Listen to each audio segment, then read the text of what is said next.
Discussions in a Fire Hall series. You know, this morning I looked out the window when I got up, and there's one thing that completely overwhelms me is the number of high-rise buildings that we have in our city. And you know what? It's important for people who live in high-rises to know about high-rise fire safety, the different things they need to know about their buildings, the features their buildings have, and what they should do in the event of a fire, whether it's in their suite or in another part of the building.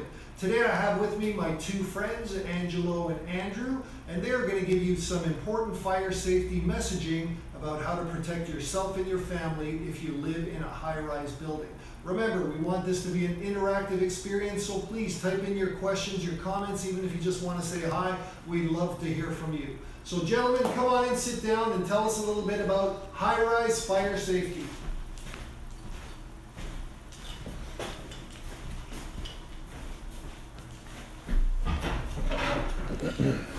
Good morning, everyone. My name's Andrew. And I'm Angelo.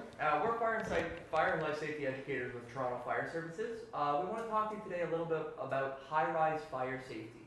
What to do in your building. If there's a fire in your suite, if the fire alarm is going, do I stay, do I go? What do I do? And that's what we're going to talk to you today about. So fire safety begins with you. The best way to be prepared in the event of an emergency is to prepare in advance for that emergency. Talk to your landlord or superintendent to ensure you are aware of the emergency procedures for your building. Remember, every fire is different, so you must act quickly when you hear an alarm or discover a fire. A little known fact is that most people actually die from smoke inhalation rather than the fire itself.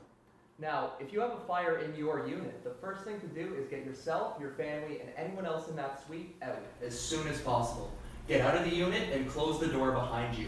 Do not lock the door, just ensure it's closed so that the fire cannot escape. By not locking the door, that ensures firefighters can quickly get into the unit to suppress the fire. What you need to do is get out, close the door behind you, and head straight to the exit stairwell. Not to the elevator, to the exit stairwell. Once you get to the stairwell, you'll see a pull station like this. It's bright red. All you need to do is pull down the station to activate the building alarm. That's the equivalent of you yelling, "Fire, fire, fire!" to notify everybody in the building there's an emergency. You can then head straight down the stairs and head outside to meet the firefighters and call 911 from a safe location. Never assume this has been done. Call it from outside. When you hear an alarm, although the safest place to be during a fire is outside the building, if smoke is not entering your unit, it is safe to stay put and await further instructions. High-rise buildings are designed to be safe from fire, as well as smoke. The floor, wall, and ceiling provides up to a 2-hour barrier against the spread of fire, and self-closures on your door are designed to close your suite door to ensure fire cannot enter or escape. And on top of that, every floor is going to have access to at least 2 exit stairwells that are separate from each other. What this means is if you're trying to escape and one stairwell has smoke or fire in it, you know you always have a second exit on the opposite side of the building that you can use safely. The important thing to make sure with exit stairwells is that the doors cannot be propped open. If you're coming to or from your unit and you notice those stairwell doors aren't fully closed or don't close right away, inform the property manager or the building manager right away to get those devices fixed. Modern buildings are also equipped with voice communication systems to give instructions throughout the building. They also have sprinkler systems to mitigate or suppress fires in their early stages. If your unit has a balcony, it can be used in the event of an emergency to escape from smoke if you cannot leave your unit. If you choose to stay in your unit, you have to stay in that unit. You've decided to shelter in place. Until there's an announcement made by the firefighters or somebody comes to get you, you are to stay in that unit and protect yourself from smoke and from fire. You can do this by putting duct tape along the cracks of the top and the sides of the door and placing a wet towel underneath the bottom of the door to keep smoke from entering the unit. You can also consider using your balcony as an area to escape from smoke as long as it's clear to do so. If you're in your unit and smoke begins to enter through the cracks of the door or through the vents of your room, simply go to another room, into a bedroom or into a bathroom, close the door, seal the cracks, and create another separation between you, the smoke, and the fire. Call 911 right away to let them know where you are, that you're sheltering in place, and that you require immediate assistance so firefighters can come up and assist you safely. If you must leave your unit, check the door for heat and smoke. If either are present, do not open the door. Shelter in place and protect yourself from smoke, and call 911 and let them know where you are. If the hallway is, however, clear, take your keys and cell phone with you, close the door behind you, and head to the nearest exit stairwell. Do not go to or use the elevator. They will not be available to you if there is a fire. They are designed to return to the ground floor once the fire alarm system is activated. The elevator may be used by firefighters for rescue or for firefighting operations, but it will not be available to you to evacuate the building. Now that's a really important point. The elevator may not be available to you. So you need to think about, if there's an emergency, would you be able to safely walk down the stairs to get outside? If you or a family member wouldn't physically be able to go down the stairs to evacuate, ensure you speak with the property manager to include your name and suite number on the person's requiring assistance form. This is a very important document that's kept at the front of the building in the fire safety plan box. What happens is, the event of an emergency, firefighters immediately check this box to see that list. And if there's anybody we know that wouldn't be able to evacuate, we give them priority and we go up and help them to ensure that they do get outside safely. So if you or a family member would not be able to use the stairwells to escape from a fire, make sure you speak with the building to be put on this person's requiring assistance list. When you get to the exit stairwell, check the door for heat and smoke. If the way is clear, head down the stairwell as quickly and safely as possible.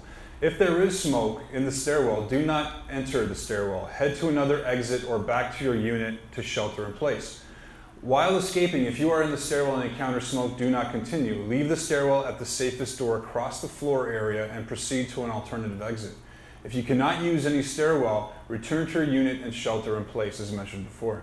Another thing to remember is you never go to the roof.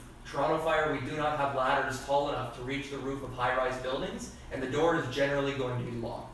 If you are going to use an exit stairwell, you always go down them. And just like Angelo said, if you encounter smoke, go back to the last area you knew it was safe, and stay away from that smoke and call 911 for help. The important thing to remember is once you get outside, stay outside. Do not enter the building for whatever reason until firefighters have deemed it safe to re-enter the building. Okay, let's see if you have any questions. Yeah, great information, fellas. Interesting content there. We've got a couple of questions here. One question, you touched on it quite well, but maybe we could reiterate it again for the audience. It has to do with using the elevator to get out during a fire alarm activation. Person here would like to know, well, why does the elevator have to go down? Why can't I use the elevator to escape?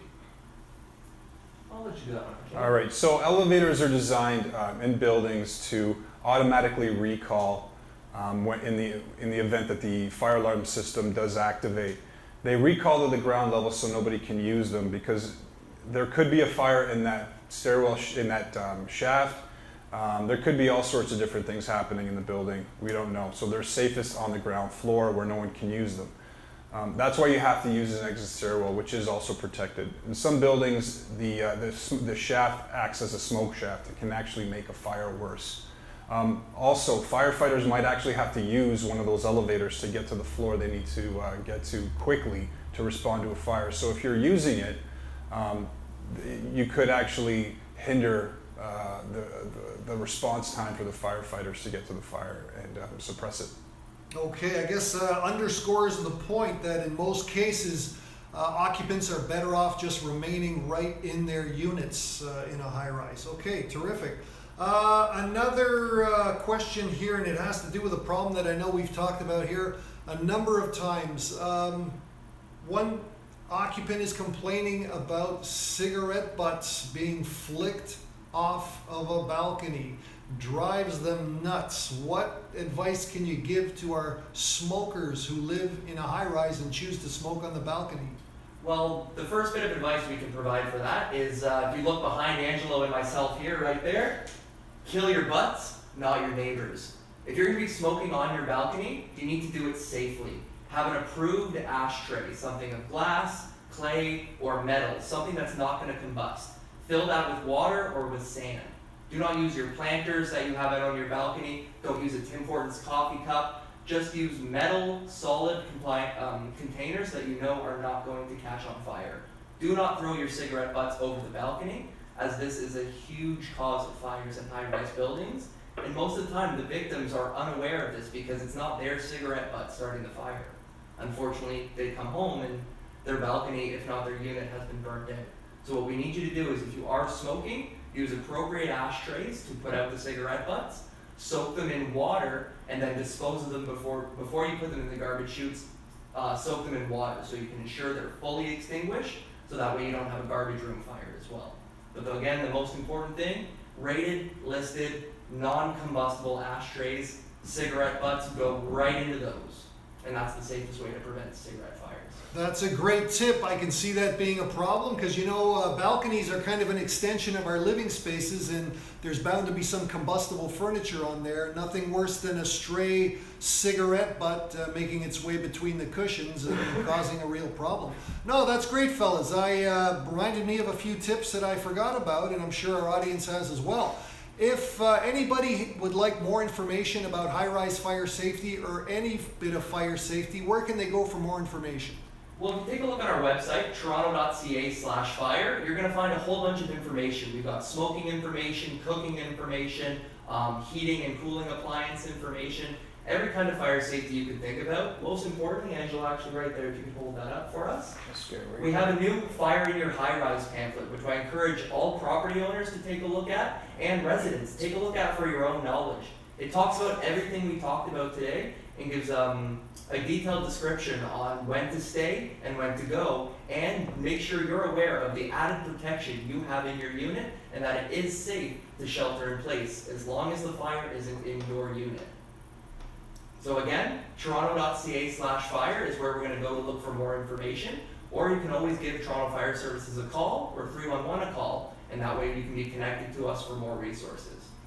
Angelo and I, we'd like to thank everybody for joining today. Again, if you have any questions, please give us a call. Have a great day and stay safe.